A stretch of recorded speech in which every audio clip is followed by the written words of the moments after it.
The massive doors of the Galactic Council chamber slid open with a sound like grinding metal. Jake Martinez walked into the room, his simple human shoes clicking against the polished crystal floor. Around him, dozens of alien species sat in their towering seats, looking down at him like he was an insect. The Zephyrian ambassador hissed from his platform high above. His reptilian face showed clear disgust as he spoke. "So the primitive mammals have come to beg again?" Jake kept his face calm even though anger burned in his chest.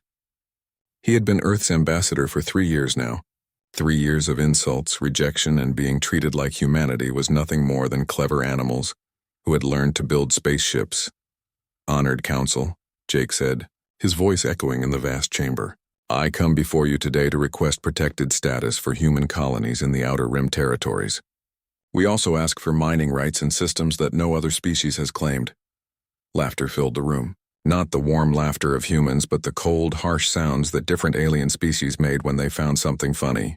The crystalline beings of the Vex Collective chimed like broken glass.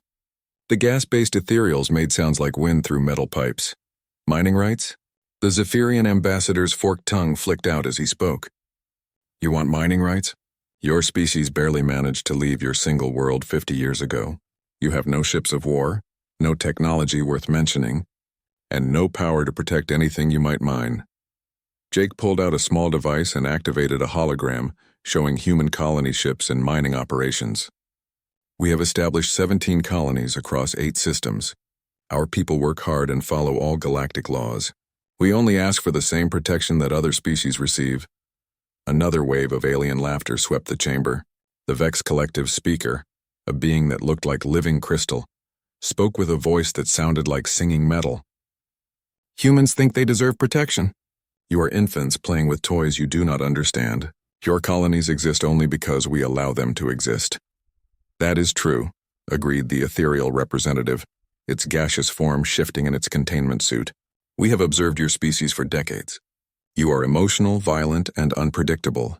Your technology is primitive.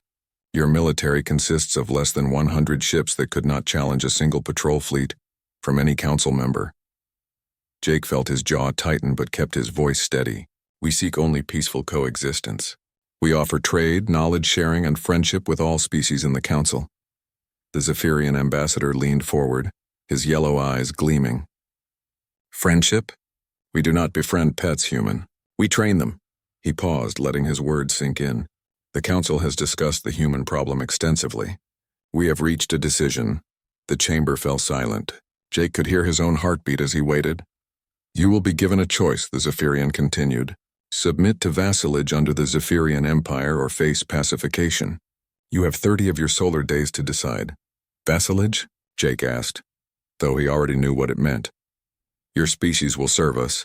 Your colonies will mine resources for our benefit. Your ships will carry our goods. Your people will work for the betterment of superior species. In return, you will be allowed to continue existing." The Vex Collective speaker added, "The alternative is complete destruction of all human presence in space. Your colonies will be eliminated. Your ships will be destroyed. Your species will be confined to your birth world until you learn proper respect." Jake stood there for a long moment, feeling the weight of every alien gaze upon him. They expected him to beg, to plead for mercy, to accept their terms like a defeated animal. Instead, he smiled. "I will take your message back to Earth," he said calmly. 30 days, you said?" 30 days, the Zephyrian confirmed, seeming pleased by what he thought was human submission. Jake bowed slightly, turned, and walked out of the chamber.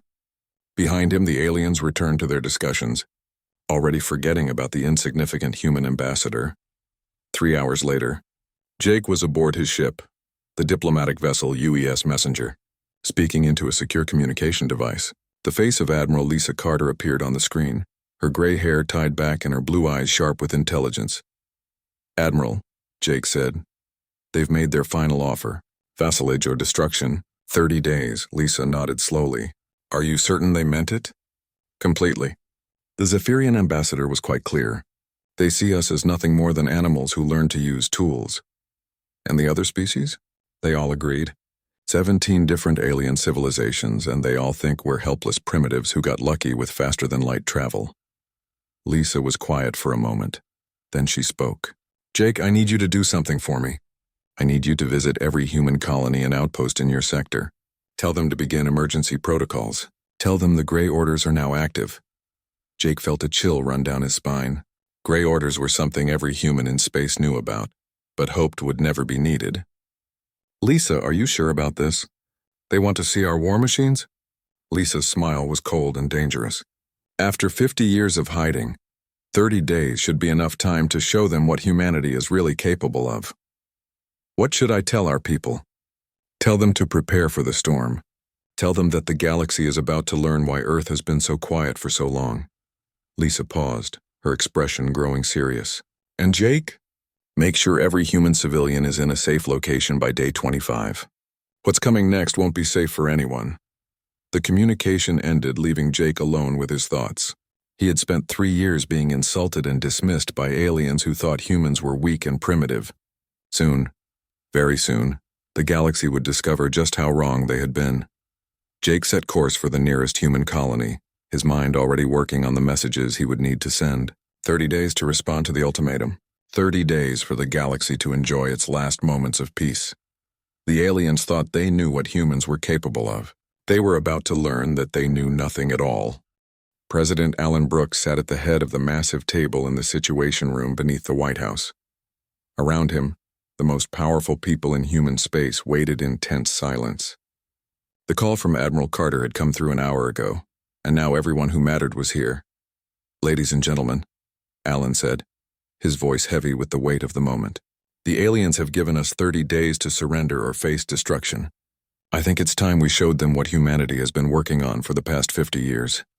General Amy Rodriguez stood up from her seat. She was a small woman, but everyone in the room knew she commanded the most dangerous military force in human history. Mr. President, are you authorizing full activation of Project Reaper? I am, Alan replied without hesitation. General, please brief everyone on what we've been building. Amy moved to the front of the room and activated a holographic display. The image showed star maps, factory complexes, and weapon systems that most of the people in the room had never seen before. Project Reaper began 53 years ago, Amy started, when our first scouts returned from alien space with troubling reports. We learned that the galaxy was full of species that saw humans as inferior. We decided that if we were going to survive, we needed to be stronger than all of them combined. The hologram changed to show massive industrial complexes built inside asteroids and on dead planets throughout the solar system. We've been building in secret for 5 decades. Every mining operation, every research station, every seemingly innocent human outpost has been part of this project. Dr. Kevin Shaw, a thin man with tired eyes, spoke up from his seat. The technological developments have been extraordinary. We've created weapons that the aliens can't even imagine. Quantum disruption cannons that can tear apart matter at the atomic level. Self-replicating hunter-killer drones that multiply as they destroy enemy ships. Gravitic mines that can create artificial black holes. But our greatest achievement, Amy continued, is the Omega Protocol. Dr. Shaw, would you explain? Kevin stood and moved to the display. The Omega Protocol consists of trillions of microscopic machines, each no larger than a virus. They can survive in space, penetrate any known material. And they have one primary function: to take apart whatever they encounter and rebuild it into more machines or weapons that serve humanity. Someone in the room whispered a curse. Kevin nodded grimly. Yes, it's exactly as terrifying as it sounds. Once released, the nanites spread through space, infiltrating enemy ships and installations. They can convert an entire enemy fleet into human weapons in a matter of hours. The hologram shifted again to show human military forces that had been hidden throughout the galaxy. We have 3,000 warships, not the 100 that the aliens think we have, Amy explained. They're hidden in dead systems, inside artificial asteroids, and in facilities that appear to be simple mining operations. What about personnel? Asked Senator Kate Williams, one of the few civilians in the room. Commander Ryan Parker leads our 7th Mechanized Division, Amy replied. 50,000 cybernetically enhanced soldiers operating advanced war mechs. Each soldier is stronger, faster, and more durable than any alien warrior we've encountered. His sister, Captain Nicole Parker, commands our stealth forces, she continued. Her ship, the UES Ghostwind, uses experimental phase shift technology. She can move through space completely undetected by any alien sensors. She's already mapped every major alien military installation in 12 star systems. President Brooks leaned forward. How long until we're ready for full deployment? 7 days, Amy replied confidently. Our forces are already in position. We've been preparing for this moment for decades. All we need is your order to begin. Dr. Shaw activated another display showing alien fleet movements. Our intelligence network is far more extensive than the aliens realize. We have monitoring stations throughout their territory. We know the location of every major military base, every fleet movement, every weakness in their defenses. The aliens think they're dealing with a primitive species that barely knows how to build spaceships, Amy said. They have no idea that we've been studying them, learning from them, and preparing to fight them for 50 years. Commander Ryan Parker's voice came through the communication system from his base on Europa. General Rodriguez, the 7th Mechanized, is ready for deployment. My people have been training for this fight their entire lives. We're not just ready to face the aliens. We're eager to show them what human warriors can do. Captain Nicole Parker's voice followed from somewhere in deep space. Stealth reconnaissance is complete. I've identified the primary staging areas for the alien fleets. When you give the word, we can strike at their command structures before they even know we're there. Alan looked around the room at the faces of humanity's leaders. The aliens want to see our war machines. They want to force us into submission or destroy us completely. He paused, letting his words sink in. Instead, they're going to learn why humanity has been so quiet for so long. We weren't hiding because we were weak, Amy added. We were hiding because we were preparing for war. Total war. War on a scale that the galaxy has never seen. Dr. Shaw's expression was grim. Mr. President, once we activate the Omega Protocol, there's no taking it back. The nanites will continue to spread and convert until we shut them down manually. We could theoretically consume entire star systems if we chose to. The aliens made their choice when they threatened to destroy every human colony in space. Alan replied. They want to treat us like animals? They're about to discover that humans are the most dangerous predators in the galaxy. General Rodriguez smiled coldly. 50 years of preparation. 50 years of building weapons that could reshape the galaxy. 50 years of waiting for someone to give us a reason to use them. Well, Alan said, standing up from his chair. They've given us that reason. General Rodriguez, you are authorized to activate Project Reaper.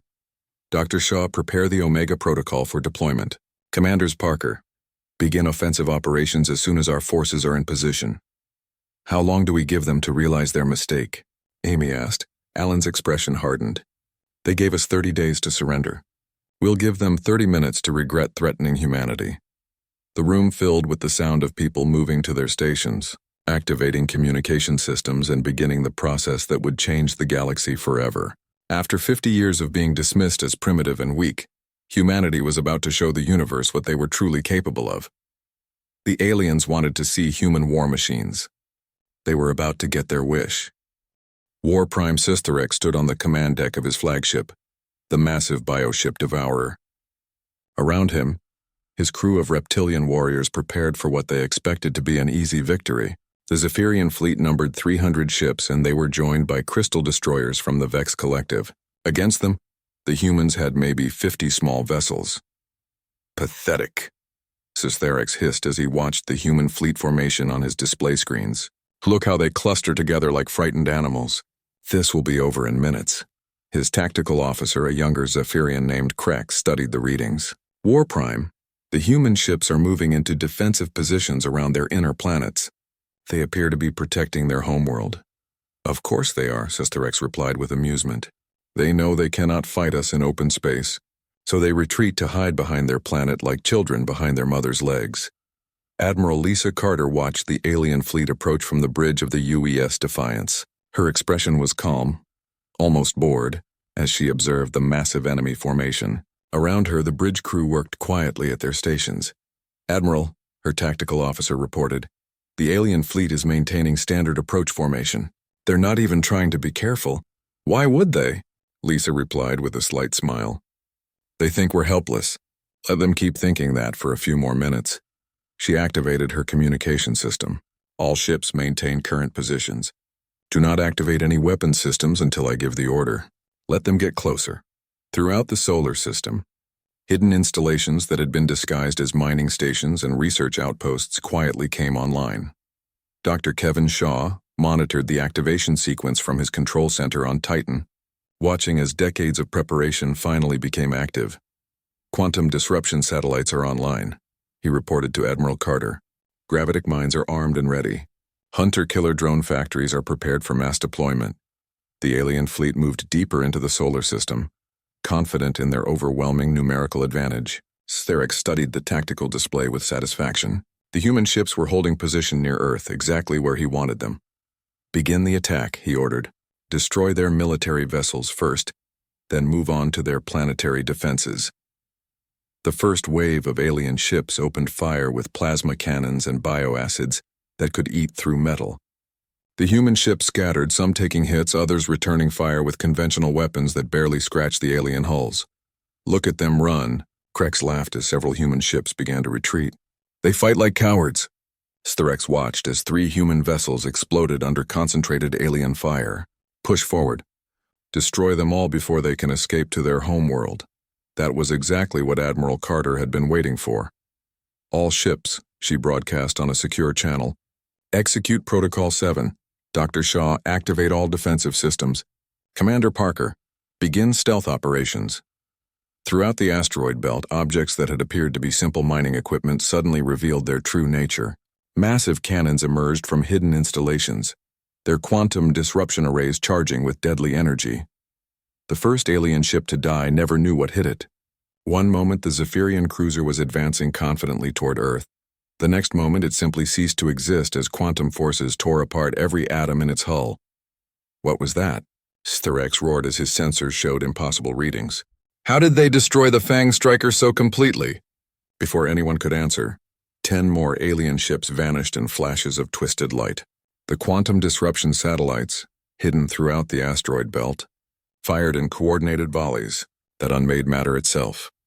Then the gravitic mines, activated. The Vex collective destroyer, Crystal Song, was moving through what appeared to be empty space when reality twisted around it. A point of infinite gravity opened directly beneath the ship, creating a miniature black hole that pulled the massive vessel apart in seconds. Impossible. The Crystal Song's final transmission screamed across alien communication channels. They're creating black holes. Commander Ryan Parker led his cybernetically enhanced soldiers into battle aboard their advanced mechs. Each war machine stood 30 feet tall and carried weapons that could punch through any known armor. They launched from hidden bases throughout the solar system, moving to engage alien boarding parties and assault teams. 7th Mechanized, this is our moment, Ryan broadcast to his troops. Show these aliens what human warriors can do. But the real surprise came when Captain Nicole Parker's stealth ships dropped out of phase shift directly behind the alien fleet. The UES Ghostwind and 12 other vessels had been invisible throughout the entire battle, waiting for the perfect moment to strike. Stealth Squadron, engage at will, Nicole commanded as her ships opened fire on the alien rearguard. The aliens found themselves caught between the quantum cannons in front and the stealth ships behind. Panic spread through their ranks as ship after ship fell to weapons they couldn't understand or defend against. War Prime, Krex shouted over the sound of alarms. We've lost 60% of our fleet. The humans have weapons that our shields cannot stop. Sterex stared at his tactical display in disbelief. How could primitive humans have technology that surpassed everything the Galactic Council had developed over thousands of years? Then the hunter-killer drones arrived. Dr. Shaw had released millions of self-replicating machines, each one designed to seek out and destroy alien technology.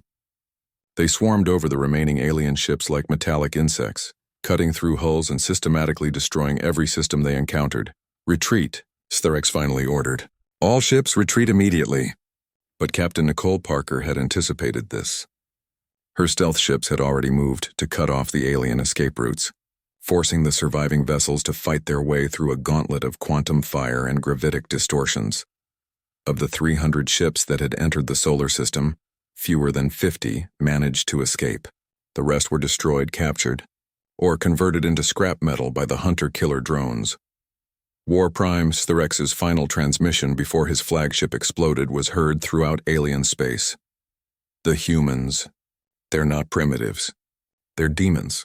They have weapons that unmake reality itself. Do not underestimate them. Do not. Admiral Carter stood on her bridge watching the debris field that had once been the mighty alien fleet. Around her, the crew celebrated their victory, but she remained focused on the larger picture. Open a channel to Earth, she ordered. Inform the president that Phase 1 is complete. The aliens now know we can fight. Soon they'll learn just how dangerous we really are. Throughout the galaxy, alien species received the terrifying reports from the few ships that had escaped the battle. The primitive humans had weapons that could create black holes, machines that multiplied as they fought, and ships that could attack from invisible positions. For the first time in thousands of years, the Galactic Council was afraid. They had poked the sleeping giant, and now they would face the consequences. The emergency session of the Galactic Council was unlike anything in recorded history. Representatives from 17 species gathered in their great chamber, but instead of the usual arrogance and casual dismissal of lesser races, fear filled the air like a poisonous gas. High Chancellor Vextar of the Crystal Collective spoke first, his crystalline form flickering with nervous energy. The reports from the Sol system are disturbing. War Prime Sitharex's fleet was completely destroyed by primitive human technology. Primitive? Hissed the new Zephyrian War Prime Thesek, who had replaced the dead Sustharex. They created artificial black holes? They have ships that phase in and out of reality. Their weapons unmake matter itself. The ethereal representative, contained within its environmental suit, spoke with a voice like wind through metal. Our analysis suggests the humans have been hiding their true capabilities for decades. This was not luck or desperation. This was planning. Then we destroy them completely, declared General Korthak of the Brutarian Empire, his massive frame towering over the other representatives. We assemble every fleet, every weapon, every soldier from all our species. No matter how advanced their technology, they cannot stand against the combined might of the galaxy. Agreed, Vextar replied. We mobilize everything. 10,000 ships, perhaps more. We will show these humans what happens when inferior species dare to challenge their betters. What they didn't know was that Captain Nicole Parker's stealth ship was listening to every word from a position just outside the chamber, completely invisible to their sensors. 3 days later, the largest military force in galactic history began assembling at the Vega system. Ships from 17 different species created a fleet that stretched across millions of kilometers of space.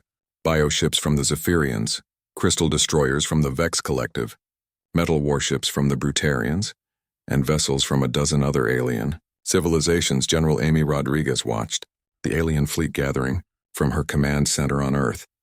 Satellite feeds and stealth reconnaissance showed her exactly what humanity was facing. Overwhelming numbers, massive firepower, and the combined military might of most of the galaxy. Dr. Shaw, she said calmly, it's time for the Omega Protocol. Kevin Shaw's hands trembled slightly as he entered the activation codes. General, once I release them, the nanites will spread throughout space. There's no way to control exactly what they'll do. Do it, Amy ordered. They want to see the full extent of human war machines? Let's show them. The nanites launched from hidden facilities throughout human space. Trillions upon trillions of microscopic machines, each no larger than a virus, spread out through the galaxy at near light speed. They were invisible, undetectable, and programmed with one simple directive: convert all non-human technology into weapons that served humanity. Admiral Lisa Carter stood on the bridge of her flagship, now revealed to be far larger and more advanced than any alien had imagined. Around her, the true human fleet was finally showing itself. 3,000 warships emerged from hidden bases throughout the galaxy, each one equipped with technology that made the aliens' weapons look like stone tools. All ships, Lisa broadcast, converge on the Vega system. It's time to end this. The aliens were confident as the human fleet approached. Even 3,000 ships seemed small compared to their massive force. They had learned to respect human technology, but they believed that sheer numbers would overwhelm any advantage. They were wrong. The battle began when the first alien ships started dissolving from the inside out. Crews watched in horror as their own vessels began turning into something else, their familiar controls changing into weapons they didn't recognize. What's happening to our ships? General Korthak roared as his own vessel's hull began shifting and changing around him.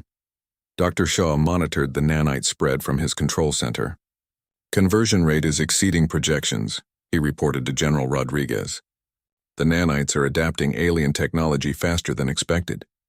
Every enemy ship they infiltrate becomes part of our fleet. The psychological impact was devastating. Alien crews found themselves fighting not just against human ships, but against their own vessels that had been converted into human weapons. 1,000 Zephyrian bioships turned on their former fleetmates, their living hulls now serving human commanders.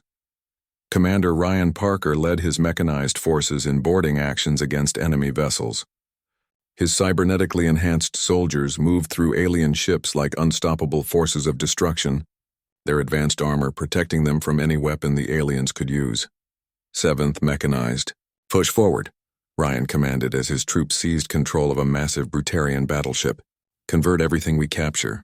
Every alien weapon becomes a human weapon. Captain Nicole Parker coordinated stealth strikes throughout the alien fleet. Her phase-shifted ships appeared from nowhere, destroyed key targets, and vanished before the aliens could respond. But now she had help from an unexpected source. Converted alien vessels that fought alongside her. "This is incredible," she reported to Admiral Carter. "The nanites aren't just destroying alien ships, they're improving them. These converted vessels are more powerful than anything we've ever built." As the battle raged, more and more alien ships fell to the expanding nanite infection. What had started as a fleet of 10,000 enemy vessels quickly became a mixed force, where nobody could be sure which ships were still controlled by aliens and which had been converted to serve humanity. Captain Tyler Brooks, President Alan Brooks' son, found himself commanding a squadron of former Vex Collective crystal ships. The alien vessels had been completely transformed, their crystalline structures now serving human purposes. "Dad would be proud," Tyler muttered as he directed his converted ships against their former allies. From diplomat's son to commander of an alien fleet. Not bad for a day's work. The turning point came when the nanites reached the alien command ships. High Chancellor Vextar watched his own bridge transform around him, the crystal controls shifting into configurations that human hands could operate. "Impossible," he screamed as human soldiers in advanced armor marched onto his bridge. "You cannot convert living crystal." "Apparently we can," Commander Parker replied as he removed his helmet, revealing a scarred human face that smiled coldly. "Your technology belongs to humanity now." Throughout the alien fleet, similar scenes played out. Ships that had been built by alien civilizations over thousands of years were now serving human commanders. Alien weapons designed to destroy human vessels were now pointed at their creators. General Korthak made one final desperate transmission before his ship was overrun. "All alien forces, retreat immediately. The humans are not just defeating us, they're converting everything we have. Retreat while you still can." But there was nowhere to retreat to. The nanites had spread throughout the battle zone, and any ship that tried to escape found itself slowly being converted as it fled. The alien fleet that had come to destroy humanity was becoming humanity's fleet. Admiral Carter watched the tactical display as the last of the alien resistance crumbled. What had started as a battle between 3,000 human ships and 10,000 alien vessels was ending with humanity controlling over 8,000 ships. "Dr. Shaw," she called, "begin Phase 2 of the nanite protocol. I want every alien military installation within 50 light-years converted within the week." "Already underway, Admiral," Kevin replied. "The nanites are spreading to every major alien base and shipyard. By the time they realize what's happening, their entire military infrastructure will belong to us." The galaxy was about to learn that humanity's war machines were not just ships and weapons. They were an unstoppable force that could turn an enemy's own strength against them, converting every alien advantage into human power. The aliens had wanted to see what humans could do in a real war. Now they were finding out, and the answer was more terrifying than they had ever imagined. 6 months after the battle at Vega, the galaxy had changed beyond recognition. Jake Martinez sat in the same chair where alien ambassadors had once mocked humanity. But now the great chamber of the Galactic Council belonged to Earth. The towering seats that had once held arrogant alien leaders were now occupied by the few survivors who had been allowed to live. "Ambassador." "Martinez," whispered the former High Chancellor Vextar, his crystalline form dim and cracked from stress. "We beg you to consider mercy for our remaining civilians." Jake looked down at the alien leader who had once laughed at human requests for protection. Now Vextar knelt on the floor, his proud species reduced to begging for their lives. Around the chamber, representatives from other alien species waited in similar positions of submission. "Mercy?" Jake asked, his voice echoing through the vast space. "The same mercy you offered humanity when you demanded our surrender?" The former Zephyrian War Prime Thesek, now missing an arm from the human conquest of his homeworld, spoke with a broken voice. We were wrong. We underestimated your species. We thought you were weak, primitive animals. We realize now that we were the inferior ones. General Amy Rodriguez entered the chamber, her boots clicking against the crystal floor. Behind her walked President Alan Brooks, no longer just the leader of Earth but the acknowledged ruler of most of the galaxy. The conversion process is nearly complete, Amy reported to the president. 87 star systems are now under human control. The nanites have converted every major alien military installation, shipyard, and weapons factory. Our fleet now numbers over 50,000 vessels. Alan nodded as he took his place at the head of the chamber. The same seat that had once been reserved for the most powerful alien leader was now his throne. What about resistance movements? Minimal, Amy replied. The few species that tried to fight back discovered that their own weapons had been converted against them. Most alien civilizations surrendered within days of the nanite infections reaching their territories. Dr. Kevin Shaw approached carrying a tablet showing nanite distribution patterns. Mr. President, the nanites have evolved beyond our original programming. They're now creating technologies that even we don't fully understand. Some of the converted alien ships are more advanced than anything humanity originally built. Is that a problem? Alan asked. Not at all, Kevin smiled. The nanites remain loyal to their original programming. Every new development serves humanity's interests. We're essentially harvesting the accumulated scientific knowledge of dozens of alien civilizations and improving upon it. Commander Ryan Parker's voice came through the communication system from the former Brutarian homeworld. Mr. President, the occupation forces report complete success. The Brutarians have surrendered unconditionally and are requesting permission to serve in human auxiliary units. Granted, Alan replied. Any species that serves humanity faithfully will be treated well. Those who resist? He looked directly at the cowering alien representatives. Well, you've seen what happens to those who resist. Captain Nicole Parker materialized on the bridge of a converted Vex Collective flagship, orbiting what had once been the Zephyrian capital world. Her ship, now enhanced with alien technology that the nanites had improved, was a hybrid of human engineering and the best that multiple alien species had to offer. Stealth reconnaissance confirms that the remaining independent systems are preparing to surrender, she reported. Word has spread about our capabilities. Most species would rather join us than face conversion by force. Tyler Brooks, now an admiral commanding a fleet of converted alien vessels, added his report from the Outer Rim. The mining colonies that aliens refused to let us establish are now fully operational under human control. We're extracting resources from systems that no alien species had even claimed. Our industrial capacity is growing exponentially. Jake stood up from his seat and walked to the center of the chamber, looking at each of the alien representatives. Do you remember what you told me 6 months ago? You said humans were emotional, violent, and unpredictable. You said our technology was primitive and our military was worthless. We were wrong, Vextar whispered again. Please, Ambassador Martinez, we understand our mistakes. We will serve humanity faithfully if you allow us to live. You were right about one thing, Jake continued. Humans are unpredictable. You expected us to beg for mercy or fight desperately with inferior weapons. Instead, we showed you that we had been preparing for this moment for 50 years. President Brooks addressed the assembled aliens with the authority of absolute power. The galaxy has learned an important lesson. Humanity offered friendship and cooperation. You chose to treat us as inferior animals who needed to be controlled or destroyed. Now you've discovered what humans are really capable of when we decide to fight. General Rodriguez activated a holographic display showing the current state of the galaxy. 87 star systems glowed blue, indicating human control. The remaining independent systems were marked in yellow, showing their precarious position. This is what the galaxy looks like now, she explained to the aliens. Blue systems serve humanity directly. Yellow systems are considering surrender. There are no red systems left because any species that chose to fight us has been completely absorbed. Dr. Shaw updated his report. The nanites continue to spread and evolve. Every day they create new technologies, new weapons, new capabilities. At this rate, humanity will have capabilities that surpass anything the galaxy has ever seen.